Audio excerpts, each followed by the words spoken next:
es que todo depende de la persona, de sus experiencias vitales, de cómo te hayan hecho esa devolución del diagnóstico, ¿no? Cómo te lo hayan explicado, si te has sentido con más o menos desamparo, cómo lo afronta tu propia pareja, eso es importantísimo. Es un proceso de duelo, cada persona tiene el suyo. Los hay que lo tienen muy rápido, los hay que lo tienen muy lento, los hay que nunca lo cierran. Hay muchísimas familias que tienen hijos adultos y que están en una fase de resignación, sencillamente. ¿Por qué? Pues porque no pudieron avanzar más. No porque ellos no quisieran, sino porque no tuvieron tampoco el contexto que les hubiera dado el apoyo. Yo cada vez más digo que cuando damos cursos, conferencias, etcétera, decimos que no venimos a hablar de autismo. Venimos a hablar de las necesidades de apoyo de la persona. Y cada vez más tenemos que mirar el conjunto de la familia. No solo al chico o la chica que tiene autismo, hay que mirar a su familia. Si no miramos un poquito más allá, nos vamos a centrar en algo que nos va a tapar todo lo que es el constructo vital de la persona. Si solo vemos eso, no vamos a hacer bien el trabajo. Eso es algo en lo que se ha pecado durante mucho tiempo. Se atendía solo a la persona y se olvidaban de todo lo demás. Hoy en día hay que empezar por todo lo demás, para luego acabar atendiendo a la persona. Por eso es tan importante la familia, la formación, la atención, el acompañamiento, el que vean que no están solos. No hay nada peor que el desamparo. La sensación de desamparo es la que te conduce a la depresión y a la resignación, a situaciones malas, ¿no? Y luego, pues claro, si a eso le sumas unas conductas complicadas, el panorama es normal que uno se sienta así.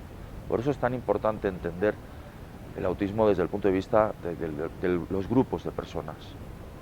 Cuando abres así un poquito tu mente, es mucho más fácil, muchísimo más fácil. Y luego hay que tener en cuenta también que, claro, la probabilidad de que uno de los progenitores, el padre o la madre, tengan rasgos es muy alta.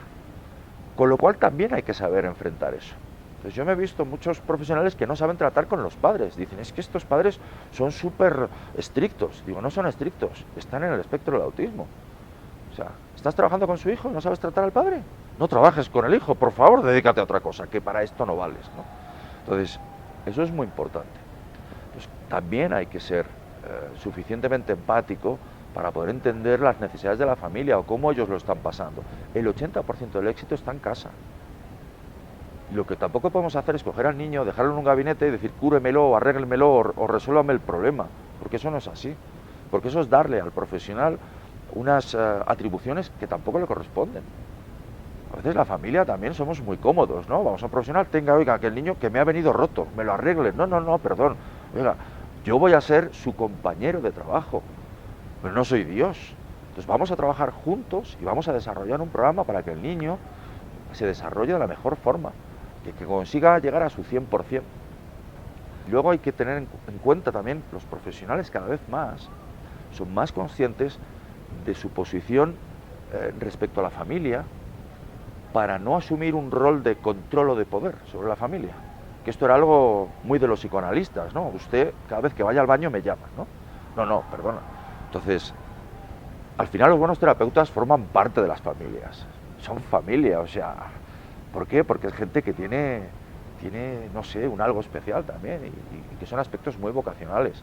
Y aunque no sean perfectos y se equivoquen, también nos equivocamos los padres, ¿no? Entonces lo que tenemos que ser es saber negociar un poco, como hablábamos ayer, tenemos que saber negociar entre todos y saber ser más flexibles en nuestras posturas.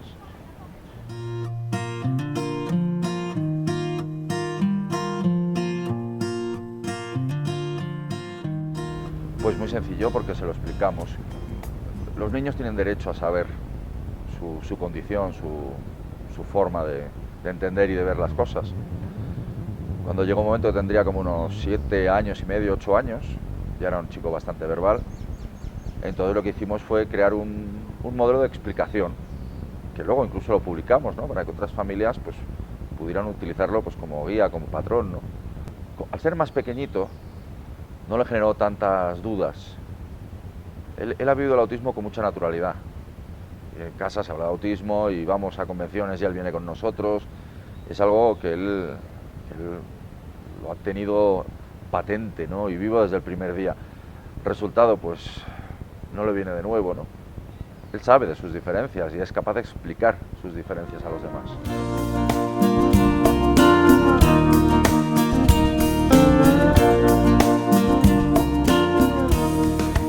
Yo creo que es egoísmo, puro y duro.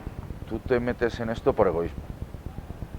¿Por qué? Porque yo llegué a la conclusión de que para yo poder asegurar el futuro de mi hijo tenía que asegurar el futuro de los demás. Y no había otra. Y luego hay un aspecto también quizás de solidaridad, de ver que las cosas que tú has sabido resolver y que otras familias pues no están pudiendo resolverlas o no están pudiendo averiguarlos, pues sencillamente compartes información. Forma parte un poco esta del conocimiento universal, es decir, yo cojo los conocimientos que yo he adquirido y los pongo a disposición de otros. Ayudar, transmitir, yo creo que al final es un poco un principio de solidaridad.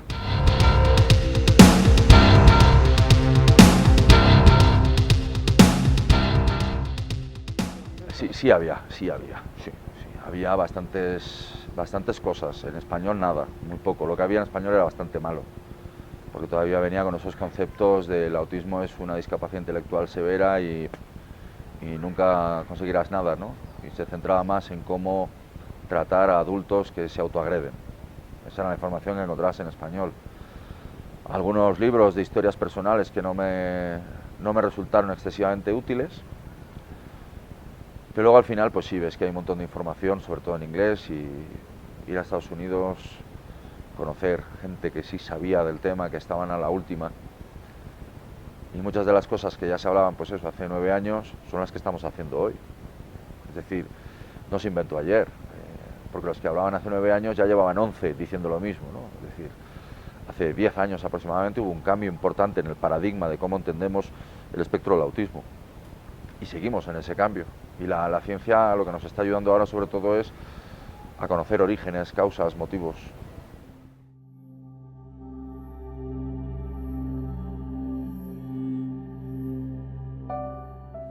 Propuestas de intervención hay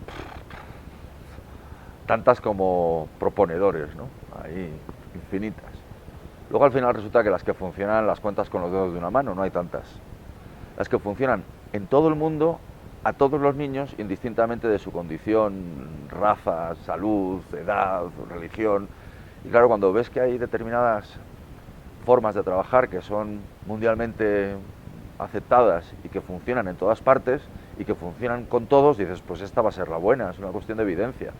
Y el resto son cosas experimentales, de gente que se inventa y que algunas van bien, otras no van bien. Luego hay un señor que hace algo que él dice que con su hijo le fue bien y ya le tiene que funcionar bien a todo el mundo, y luego eso no es verdad.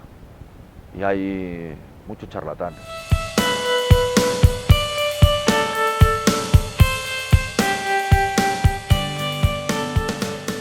El juego está ahí. Lo que hacemos valor es en la forma en cómo jugamos. La forma en cómo jugamos es algo incluso innato. Hay personas más juguetonas y hay personas menos juguetonas.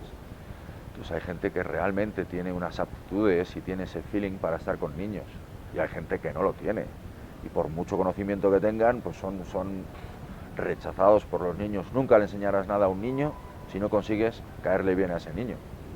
Pero me refería un poco más en el sentido de los padres. Sí, pero es que la figura del padre o de la madre es absolutamente diferente de la figura del profesional, del terapeuta. Yo siempre he dicho que cada vez más tenemos que ir hacia los profesionales tutelen a los padres. Que haya una tutela del profesional hacia los padres, porque tiene unos conocimientos y unas experiencias que los padres no tienen, tiene una visión más amplia que no solo la de un niño, sino la de muchos más niños. Y ese profesional es el que te tiene que orientar, que te tiene que guiar, y que en determinados momentos pues va a hacer un trabajo muy específico con un niño. Pero luego lo que nos encontramos es que la realidad se da en contextos naturales, ¿no? Cuando solo hacemos intervención en entornos controlados, y a lo mejor el entorno controlado funciona muy bien hasta que sales a la calle y tienes que ir a un supermercado a comprar algo, y el niño pues no entiende, ¿no? Si los padres no están formados y no saben cómo tratar al niño en determinadas circunstancias, pues tenemos un problema. Pero eso es que es una obligación. Mira, por ejemplo, el papá o la mamá que tiene un niño con diabetes, se hacen expertos en diabetes. ¿Por qué? Porque le va la vida al niño. Sin embargo, cuando el niño tiene autismo, ¿por qué no te vas a hacer un experto? ¿Cuál es la diferencia? No hay ninguna, o sea, es una necesidad que tiene tu hijo. Y tú eres el mayor y principal apoyo de un niño, porque eres su padre o eres su madre.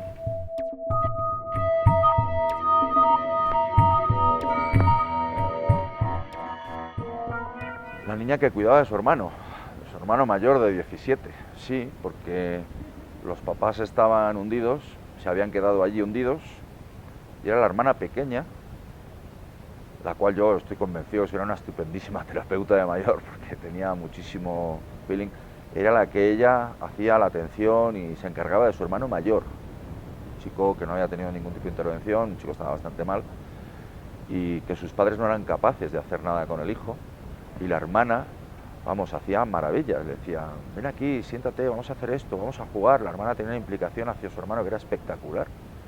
El resultado es que ese muchacho con su hermana tenían primero un vínculo afectivo importante, y luego que esa niña tenía ese feeling, ¿no? Ese toque especial, que sabía decirle las cosas con la mirada, y que cuando el chico tenía un momento de ansiedad lo sabía calmar. Por eso te digo, no todo el mundo vale, evidentemente, ¿no? Ni todos los papás y todas las mamás van a ser los mejores interventores del mundo, ¿no? Pero por muy malos que sean, porque tengan pocas aptitudes, por ejemplo, serán mejores que nadie, porque son los que van a estar con su hijo. Entonces, a poquito conocimiento que tengan, ese poquito conocimiento es el que les va a ayudar a que no tenga que ser un hermano el que se encargue del hijo.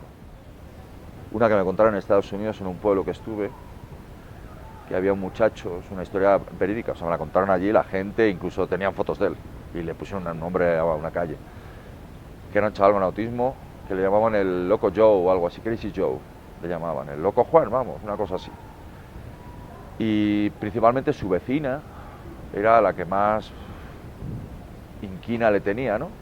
¿Por qué? Porque era un chico, a lo mejor a las 5 de la mañana se ponía a dar berridos y cosas de estas. Hasta que a su vecina se le quemó la casa. El único que entró a rescatarla fue Joe, ¿no? La vecina murió, la vecina no murió, sobrevivió al incendio, Joe no. Es decir, alguien que había sido insultado, le había tirado hasta piedras esta señora, este muchacho, ¿no? Y en el momento en que la vida de esta señora corrió peligro, pues el único que fue a salvarla fue él, ¿no? Es decir, son gente que no te van a juzgar tan duramente como vamos a hacer nosotros con ellos.